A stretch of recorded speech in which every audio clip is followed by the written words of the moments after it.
This is the tale of The Doll's House by Rumer Godden, with illustrations by Jane Ray, read by Sasha Cooper. On behalf of Quarantine Kids Storytime, we would just like to say a huge thank you to the Rumer Godden Literary Trust and Jane Murray Flutter, Rumer Godden's daughter, for granting us permission to read The Doll's House. If you'd like to know more information about Rumer Godden's works, you can visit the Literary Trust's website, www.rumergodden.com. I will also put this link down in the description box for you.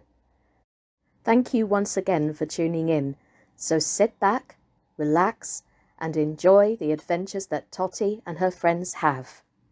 Enjoy. Chapter 16. They brought March Payne into the doll's house. Totty stood by the kitchen table, stiff and hard. It was nearly I, and not the pudding that fell to the floor, thought Totty. I fell once for joy, but I shall not fall in fear of March Payne. Trees, good trees, don't fall in storms, said Totty. Charlotte picked up the pudding basin, and as it was lunchtime, she untied the muslin and turned out a morsel of real plum pudding onto a plate. I wish I could give you a sprig of holly small enough to stick in it, said Charlotte kindly. Emily brought March Payne into the kitchen first. You should remember each other, she said to Totty. We remember each other, said March Payne and Totty. Totty had never looked more wooden. March Payne's eyeballs gave a sudden click. You jerked her, said Emily to Charlotte. No, I didn't, said Charlotte. Oh, of course. They first knew each other years and years ago, said Emily. They must know secrets about each other that we don't know. We do, said Totty. March Payne said nothing at all. Presently, Emily took her into the sitting room and sat her on the couch by Mr. Plantagenet, and then she shut the front door of the doll's house and went away to lunch. When Mr. Plantagenet saw March Payne sitting opposite him with her golden hair and blue eyes and white clothes, he was quite dazzled. He dropped his newspaper and stared with both his dark glass eyes. Don't do that, said March Payne sharply. Don't do what? Stare and stare and stare, said March Payne. It's very rude. I am sorry, said Mr. Plantagenet politely, but I can't help staring. I suppose they are fixed, said March Payne, looking at him. Fixed? They don't open and shut. Open and shut? Your eyes, said March Payne. Take them off me at once. Excuse me, said Mr. Plantagenet still more politely. My eyes are not on you. They are in me. Phoo, said March Payne. You should be in the hall, not sitting in a chair. If you sit at all, it should be in the kitchen. Excuse me, said Mr. Plantagenet again, as he grew more and more bewildered. Why should I be in the hall and kitchen? Why shouldn't I sit? I'm jointed. Are you not the butler? Asked March Payne. There used to be a butler, I am sure. The figure of a butler, Mr. Plantagenet corrected her. He is gone to dust. I don't know what a butler is, said Mr. Plantagenet, but I know I am not one. I am a postmaster, and besides, I am the master of this house. Do you know that carol? He asked. God bless the master of this house. God bless the mistress too. Well, I am the master, and Birdie is the mistress. That she certainly is not, said March Payne. Oh, yes, she is, said Mr. Plantagenet positively. She isn't. I am, said March Payne. You, said Mr. Plantagenet. Oh, no. How could you be? I have never seen you before, and I have seen Birdie. Do you know who I thought you were? I thought you might be the fairy off the Christmas tree. Birdie is always talking about her. Are you the fairy off a Christmas tree?" "A fairy," said Marchpane scornfully. "I am real, far more real than Birdie." "Does Birdie know that?" asked Mr. Plantagenet anxiously. There was a sudden bump, bump, bump on the other side of the wall. "What is that?" asked Marchpane. "That is Apple." "Apple?" "The little boy doll. Our little boy. He belongs to us." "Does he?" asked Marchpane thoughtfully. There was a light sound of rustling from upstairs. "What is that?" asked Marchpane. "That is Birdie." "It is too light," objected Marchpane, "to be anyone." "Birdie is light," answered Mr. Plantagenet. "I am heavy," said Marchpane. Mr. Plantagenet did not answer. The rustling sound came again. "What is she doing?" asked Marchpane.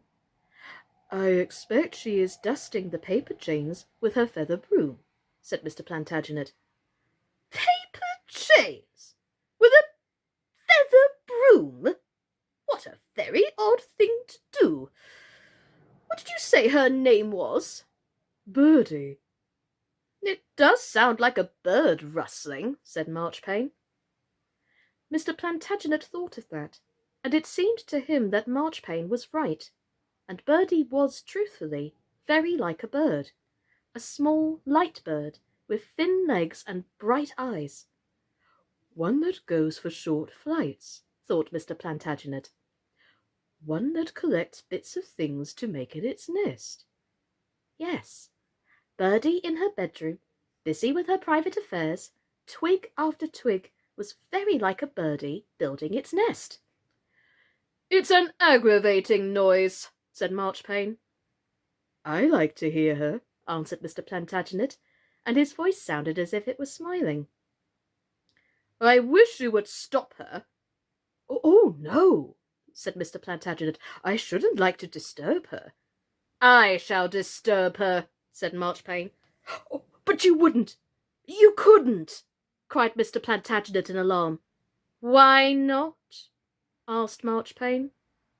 "It is cruel to disturb a bird in its nest," said Mr. Plantagenet. That was not what he had meant to say, but it seemed to say what he wanted even better than the words he had meant to use. "Pho!" said Marchpane, and the blue glass balls of her eyes seemed to glare.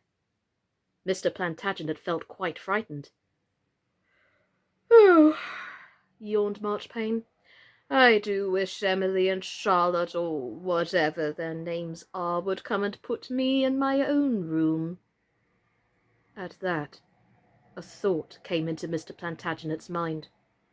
A horrible thought.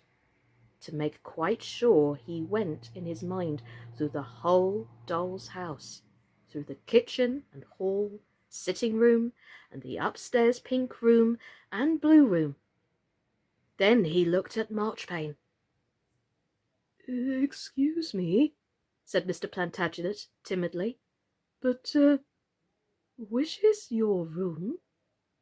"The one with the pink carpet, of course," said Marchpane. But that is Birdie's. She chose it. That is Birdie's nest."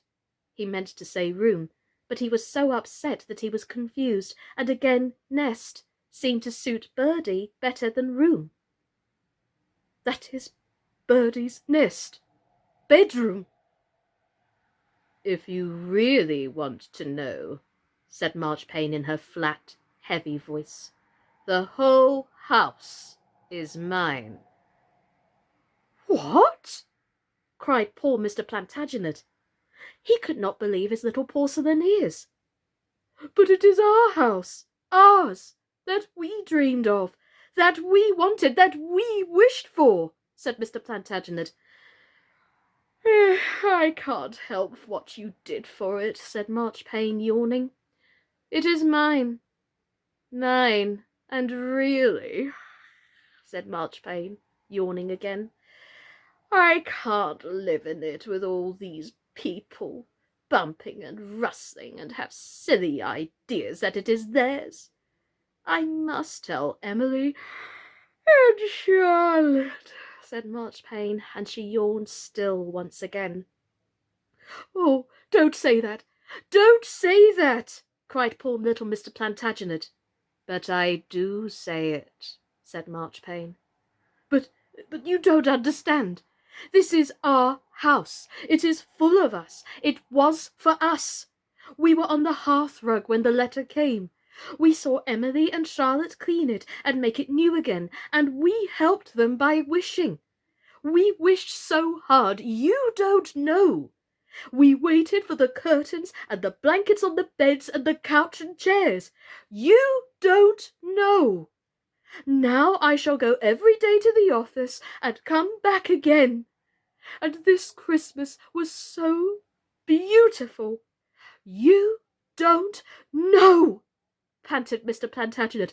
Oh, truly, truly, you don't know.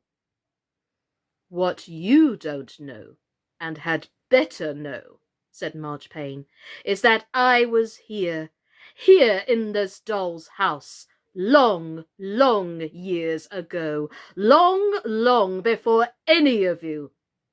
Not before Totty, you weren't, said Mr. Plantagenet, and as he said it, his eyes grew steady and his voice grew suddenly firm. Totty has been here as long as you have. Why, she remembers you coming. She has been here longer. Totty? A farthing, doll? A farthing or a penny or sixpence or a pound, she has been here longer. Totty is Totty. She always is and always had been. Totty, Totty, Totty! Cried Mr. Plantagenet. At that moment, Charlotte opened the front of the doll's house and picked up Totty. I don't see, said Charlotte, why you should be left all alone in the kitchen while she sits on one of your chairs. You shall come into the sitting-room, Totty. And she sat Totty down on the couch next to Marchpane. There, said Charlotte to Marchpane, and shut the doll's house front again. Did you hear what she said? Whispered Mr. Plantagenet to Totty as soon as Charlotte had gone. In his agitation he had lost his manners, but Totty had not lost hers. How strange it must seem for you to be back, she said to Marchpane. Yes, I heard, she said quietly to Mr. Plantagenet. Did you hear what she said about Bertie and our house, our dear, dear house? Oh, Totty, oh, Totty, I feel as if we were in danger, said Mr. Plantagenet. We are in danger, thought Totty, but she did not say it aloud, because she knew Marchpane must not know they were in the least frightened. Instead, she thought of all the bravest things that were made of wood, the bowsprits and figureheads of ships, for instance, that had to drive into the sea and meet the waves. On their masts, all the stocks of rifles and of guns, of flagstaffs that fly flags high up in the air, and of her tree. I am made of the same stuff as they, thought Totty. Wood. Good, strong wood. After all, nothing very strong is made of kid. She smiled at Mr. Plantagenet, and he felt as though she had reached out and patted his hand and said, Courage. She smiled at Marchpane and said again, How strange for you to be back. Not nearly as strange for you, said Marchpane. Why? asked Totty. One hardly expected you to last for so long. Why? asked Totty. Cheap material. Shoddy stuff. Wood is neither cheap nor shoddy, said Totty, and again she thought of the bowsprits, the gunstocks, flagstaffs, trees, and she smiled. Don't you mind what she says? asked Mr. Plantagenet. No, I don't mind, because it isn't true, said Totty. I can remember the day they brought you here, she said, turning to Marchpane. When Laura brought you here. Those two little girls, she said. Sometimes I think Emily and Charlotte are they all over again. Funny how people don't last, said Marchpane, yawning. But I am tired. Don't talk to me about them. I am not interested in little girls. Not interested in little girls? Said Mr. Plantagenet, shocked. No, not in Laura, nor her sister, nor Emily, nor Charlotte, nor any of them, said Marchpane distinctly. But they are alive. It is only they who make us live. Foh, said Marchpane rudely. Marchpane doesn't like to be played with, said Totty quietly. Not like to be played with? Then what is she for? Why was she made? I should sooner be broken, said Mr. Plantagenet, or thrown in the toy cupboard than never be played with at all. Well, I shouldn't, said Marchpane. You are not a doll, cried Mr. Plantagenet. He had forgotten to be frightened. You are a thing.